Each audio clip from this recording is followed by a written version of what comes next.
Pizing ni August ni som tu niya ding kalalian thumaneo som le kwa pan som ni legu ama amwang te adingin topa ahoi hi kalalian thum aneo som ni lenga pasien sunga lamet na paploin zu to avoiden apain anu bolseden ahi manin akhang no lain in pantai hi apano kya nga omin tan som zawa zina in ta thum zong ne hi ai zong in hun khat laya alel tak apa zu nek na hangin tai manghin api tu in zu to ama azong boy kha se hi zu anek luat na panin a in kwan kitam kham sakin a solowin in kwan vai na sep vai le in le lo vai chi te a kipan avek pi in bei mangi paplo in kanun tak na nop chilowin suk se sem chi hi atom na a boldam na phol pi khat tung hi ama gen king na a kadin mun gina lo na pi ke ya ding pasianin lampi honghon sak chi hi ni khat thu anget changin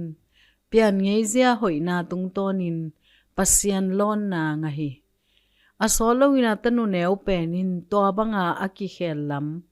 phokha a to panin kilem na bol hi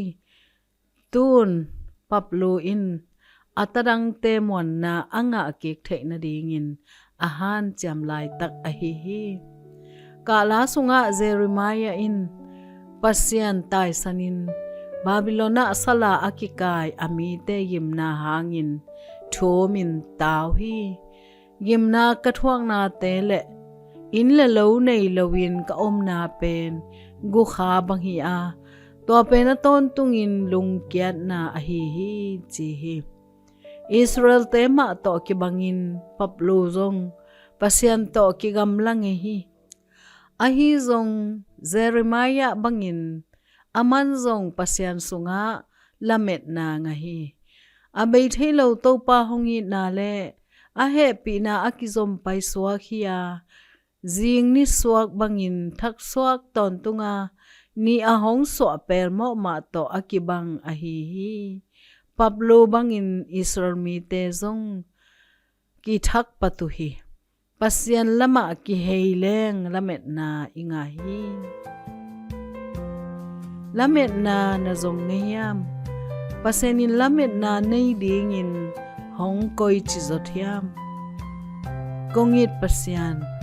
nang ma to athak ki zop na nong nei sang manin kalungdam lua amen